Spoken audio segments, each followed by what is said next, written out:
दिसू दे गा देवा, वाट दिसू दे, वाट दिसू दे गा.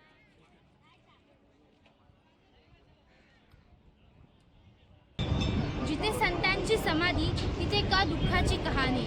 इंद्रायणीची नदी पवित्र पण आज तीच झाली आहे नमस्कार, मी वैष्णवी भेंडारे. आज आपण आलो आहोत पुणे जिल्ह्यातील आयंती नदी, एक आध्यात्मिक तीर्थक्षेत्र जिथे असंख्य भाविक दररोज दर्शनासाठी येतात. पण इथे एक दुसरीच वेदना दडलेली आहे आणि ती म्हणजे इंद्रायणी नदीचं वाढतं प्रदूषण. ही फक्त एक नदी नाही तर संत ज्ञानेश्वरांच्या समाधीचे साक्षीदार असलेली, इतिहास आणि भक्तीने नटलेली एक सांस्कृतिक जीवनवाहिनी आहे. पण आज तीच नदी दुर्गंधी, प्लास्टिक आणि सांडपाण्याने भरलेली आहे. इंद्रायणी नदीचा उगम लोणावळ्याजवळील कुरवंडे गावाजवळ होतो. ही नदी भीमा नदीला जाऊन मिळते. वाटते ती देहू, चाकण, मोशी आणि आळंदीसारख्या ठिकाणामधून वाहते. ही नदी असंख्य भाविकांसाठी आस्था आणि पवित्रतेचे प्रतीक आहे. पण आज हिचं रूप विदारक आहे. कारण नदीत सरासर घाण, प्लास्टिक, पूजेचं साहित्य, फुलं आणि टिकाऊ वस्तू फेकल्या जातात. घरगुती गटार आणि औद्योगिक सांडपाणी थेट नदीत मिसळलं जातं. श्रद्धेने येणारे लोक अनेकदा स्वच्छतेकडे दुर्लक्ष करतात. या सगळ्यांचा परिणाम म्हणजे नदीचा रंग काळसर व घाणेरडा झालेला आहे. आजूबाजूला दुर्गंधी पसरते, लोकांना चालणंही कठीण जातं. नमस्कार सर्वांना, मी वैष्णवी भेंडारे आणि आपण आता आलो आहोत इंद्रायणी नदीच्या घाटावर. नमस्कार, तुमचं नाव काय? माझं दत्तात्रय दिगंबर झेंडे. अच्छा, तर तुम्ही इथे नदीच्या घाटी असतात, तर तुम्ही या नदीला बघून काय वाटते, म्हणजे किती घाण आहे नदी, पाणी घाण आहे, इथे साफ होते की नाही, म्हणजे कसं हे साफ करतात? आता पालिकावाले करतात रोज, पण नाही का लोक आणतात, कचरा टाकतात, हस्त्या सोडते तिथं. त्यामुळं नाही का कचरा आता, आणि पाणी कमी झाल्यामुळे उन्हाळ्यामुळे नाही का पाऊस नाही, त्यामुळं कंपनीचं पाणी थोडं जास्त सोडलं गटराचं याचं. अच्छा, आणखी काय म्हणजे याच्यासाठी काही करतात की नाही लोक, म्हणजे साफ वगैरे काही? पालिकावाले रोज करतात कचरा, काय बाहेरचं, पण नदीचं नाही एवढं लक्ष देत.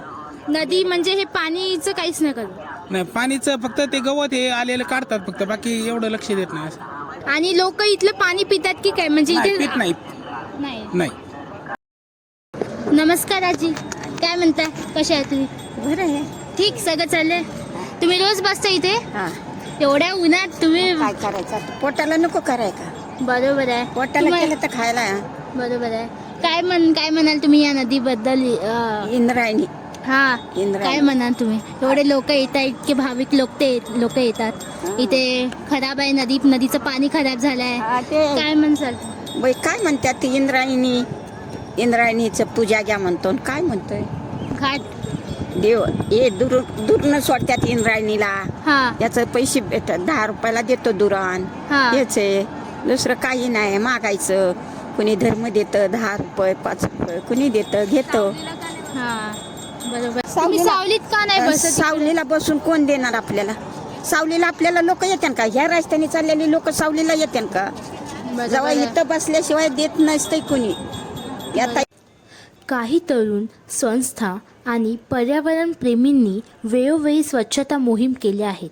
पण ही एकदाच करायची गोष्ट नाही, सातत्य हवं. सूचना फलक आहे, पण लोक दुर्लक्ष करतात. स्वच्छता सगळ्यांची जबाबदारी आहे.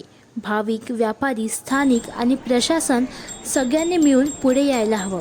तेव्हाच खऱ्या अर्थाने बदल होईल. पवित्र ही फक्त श्रद्धेची गोष्ट नाही, ती कृतीतूनही दिसायला हवी. संतांची भूमी स्वच्छ असणं ही आपल्याला संस्कृतीची खरी ओळख आहे.